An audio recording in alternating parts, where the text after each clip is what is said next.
जय गुरुदेव। और दोस्तों, मेरे चैनल सिद्ध सावर मंत्र में आपका एक बार फिर से हार्दिक स्वागत है। और देखिए, आज मैं आपके सामने जो साधना लेकर के आया हूँ वो अगिया बेताल की साधना है।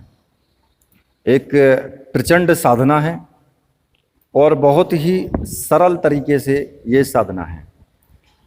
वैसे इस साधना का प्रयोग जो किया जाता है वो एक कौतुक करने के लिए ही किया जाता है, और बहुत कुछ इससे आप अपनी परेशानियां, दूसरों के कष्टों का निवारण वो भी आप कर सकते हैं। लेकिन इस साधना को वही व्यक्ति करे जिसमें थोड़ा दमखम हो, जो धैर्यवान हो और निडर हो। ऐसे ही इस साधना को करना किसी भी विपत्ति को आमंत्रण हो सकता है। ठीक है, तो इसलिए बिना गुरु के सानिध्य के साधना ना करें बिल्कुल भी। उसमें जिम्मेदार सिर्फ आप ही होंगे। ठीक है, तो देखिए, ये जो अगिया बेताल की साधना है, ये साधना को बताने से पहले मैं आपसे रिक्वेस्ट करूंगा कि वीडियो को पूरा देखना, स्किप मत करना, और चैनल को सब्सक्राइब जरूर करना, और साथ में ही जो बेल का बटन है उसको भी प्रेस कर लेना, ताकि जो भी लेटेस्ट वीडियो डालूं उसका नोटिफिकेशन आपको मिल जाए।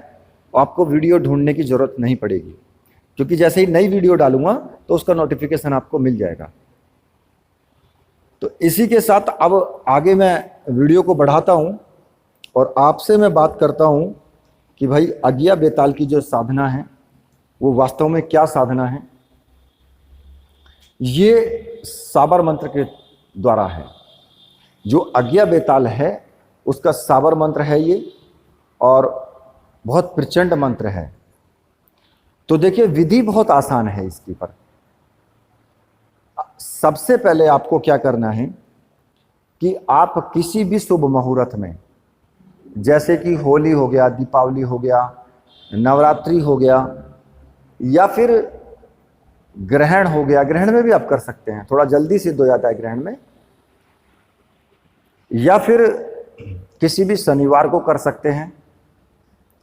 इस साधना को आप शुरू करेंगे और इसमें आपको ज़्यादा किसी सामग्री की आवश्यकता नहीं है। थोड़े से उड़द ले लें आप, उड़द के दाने थोड़े से ले लें, मतलब कि 100 ग्राम ले लें, और थोड़ी सी अपने सामने घास फूस रख लें। मतलब कि घास जैसे होती है, सूखी घास या गीली घास कैसी भी हो, वो आपको अपने सामने रख लेना है। और अब आपको क्या करना है, किसी भी टाइम इस साधना को आप शुरू कर सकते हो। अगर रात्रि में करो तो बहुत अच्छा है।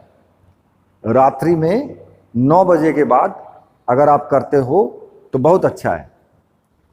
और घर से बाहर ही इसको करना है, जैसे कि खेत खलियान हो गया या कोई नदी का किनारा हो गया, वहां पर करना है।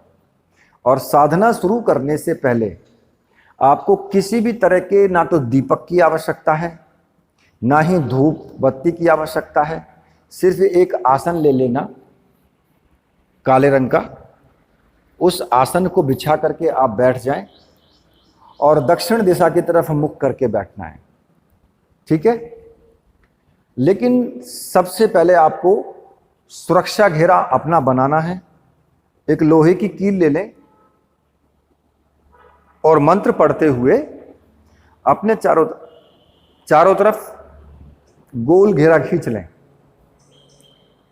अब मंत्र आपको कौन सा पढ़ना है, मैंने बहुत से मंत्र दिए हैं जो कि स्वयं सिद्ध भी दिए हैं चैनल पर, और जो सिद्ध किए हुए हैं या सिद्ध किसी ने किए हैं तो उसका भी इस्तेमाल कर सकते हैं, या किसी के पास पहले से ही किसी गुरु का दिया हुआ रक्षा मंत्र हो तो उस मंत्र से भी आप सुरक्षा घेरा बना सकते हैं। हालांकि मैंने 4 महावीर का सुरक्षा मंत्र दिया है, जो कि मैं थोड़ा सा बोल करके बता देता हूं। ओम नमो आदेश गुरु का, ईश्वर वाचा अजरी बजरी बाड़ा, बजरी में बजरी बांधा, दसों द्वार छवा और के घालो, तो पलट हनुमंत वीर उसी को मारे। पहली चौकी गणपत, दूजी चौकी हनुमंत, तीजी चौकी में भैरव, चौथी चौकी देत रक्षा करण को आवे श्री नरसिंह देव जी। शब्द साचा पिंड काचा, चले मंत्र ईश्वर वाचा, या फुरे मंत्र ईश्वर वाचा। इसमें कोई भी यूज कर सकते हो, फुरे भी कर सकते हो, चले भी कर सकते हो, ठीक है। या तो इस मंत्र को सिद्ध कर लें, या फिर एक मैंने सिद्ध मंत्र दिया है जो कि ओम रक्षो रक्ष महावीर, काला गोरा भैरू बल वहन करे। इस तरीके से मैंने वो एक मंत्र दिया है। अब जिन्होंने वीडियो देखे वो समझ गए होंगे। तो उस मंत्र को 5 बार बोलते हुए और सुरक्षा घेरा आपको खींच लेना है। जब आप सुरक्षा घेरा खींच लें और थोड़े से उड़द लेकर के बैठ जाएं और अपने सामने घास फूस रख लें, तो आपको क्या करना है, इस मंत्र का 108 बार आपको जाप करना है, जो मैं आपको बताऊंगा। मंत्र का जाप करेंगे और 2 या 3 या 4 जो भी हैं उड़द के दाने उठा करके और उस घास पर फेंक देना है आपको, जो आपके सामने वो घास फूस रखा है, ठीक है। हर मंत्र के साथ जब भी आप मंत्र जाप करें तभी 2-4 दाने उस सूखी हुई घास पर डाल दें, ठीक है। इस प्रकार से आपको लगातार 21 दिन का प्रयोग करना है। अब कुछ लोगों का ये भी मत होता है कि हमने सुरक्षा घेरा लगा लिया, अब उसको सुरक्षा घेरों को तोड़ना भी है। तो भाई ऐसी कोई आवश्यकता नहीं है आपको सुरक्षा घेरा तोड़ने की या खोलने की, ये सब बकवास है। आप सुरक्षा घेरा जैसा लगाया आपने वैसा ही लगा रहने दें, उसमें कोई प्रॉब्लम नहीं है। आप वहां से उठें और अपने घर चले आए बस, ठीक है। वहां इस चक्कर में ना पड़े कि मुझे सुरक्षा घेरा भी हटाना है, मुझे ये भी करना है, मुझे वो भी करना है। क्यों? क्योंकि अगर बाल में से खाल खींचोगे ना, बाल में से खाल खींचोगे तो भैया फिर तो साधना होली। इतना भी मतलब बाल में से खाल खींचने वाली चीज जो है इतना भी नहीं होता है कि आप हर छोटी छोटी चीजों को पॉइंट लेकर के चलोगे, नहीं होता इतना। एक मोटा तौर पे भी चलो, ठीक है। तो जब आप रोज आप इस प्रयोग को करना है और इसे लगातार 21 दिन तक आपको ये चलेगा, ऐसा ही आपको करते रहना है 21 दिन तक। तो एक दिन ऐसा आएगा 21 दिन में कि जैसे ही आप उड़द के दाने सूखी हुई घास पर डालोगे तो वहां पर उस घास में आग लग जाएगी, ठीक है। उसमें आग जलने लगेगी और अचानक आग के प्रकट होते ही समझ लें कि अगिया बेताल जो है वो प्रकट हो गया है। और कई बार क्या होता है, कई बार तो साकार रूप में भी प्रकट हो जाता है वो, कई बार बिल्कुल साक्षात भी उस वक्त प्रकट हो जाएगा। तो उस वक्त आपको क्या करना है, उस वक्त आपको पंचमेवा जो होते हैं, जैसे कि बादाम हो गया, अखरोट हो गया, किशमिश, छुआरे, ये पंचमेवा ले लें, अपने साथ में रखें। जब भी आप जाओ साधना करने के लिए तो पंचमेवा अपने साथ लेकर के जाना, ठीक है, और उसे वहीं रखे रखना। तो जैसे ही वो प्रकट हो तो उसको पंचमेवा जो है आप भेंट कर दें, ठीक है। और श्रद्धा और पूर्ण भक्ति से उसको जो है नमस्कार करके उससे ये कहें कि हे वीर बेताल, शांत भाव से आप मेरी जिह्वा पर विराजमान हो जाओ, ठीक है। क्योंकि बेताल के 3 स्थान होते हैं निवास करने के। दाहिने हाथ का जो अंगूठा होता है वहां भी आंख भी होती है और जिह्वा भी होती है।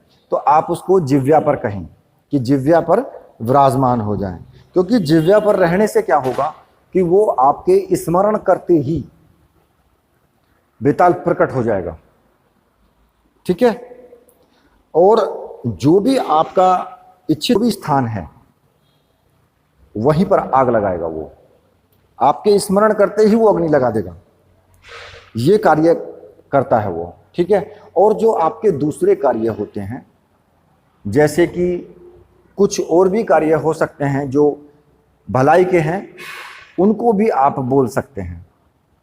एक तरीके से आप वचन सिद्ध हो जाएंगे आप, जो आप बोलेंगे वो होगा ही होगा, फिर उसे कोई नहीं रोक सकता है फिर। तो इस तरीके से आप इस साधना को जब मतलब कि अग्नि प्रकट हो जाए तब आप इस साधना को संपूर्ण समझें, और संपूर्ण जब हो जाए तो भगवान शिव के नाम का कुछ थोड़ा बहुत दान मंदिर पर किसी पर दे दें, या भूखे को भोजन करा दें किसी को, मतलब कि परोपकार का कार्य आप जरूर करें, जो मेरे कहने का मतलब है।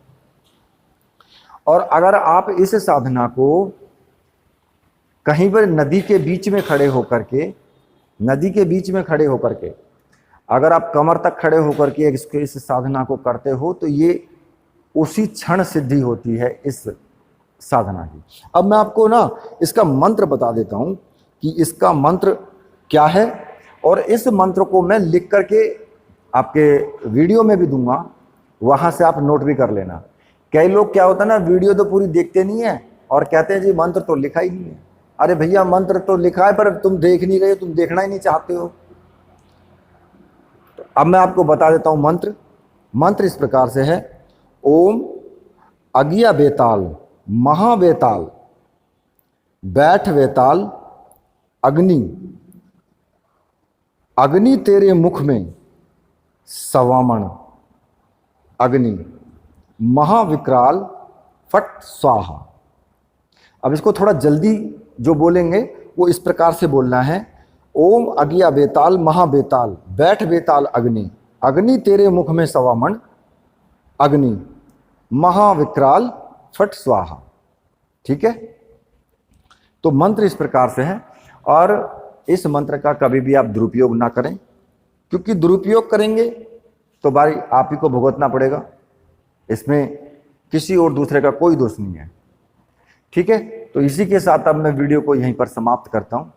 तो मेरे साथ बोलिए, बोलिए वीर बजरंगबली हनुमान जी महाराज की जय, बोलिए मेरे परमहंस गुरुदेव की जय।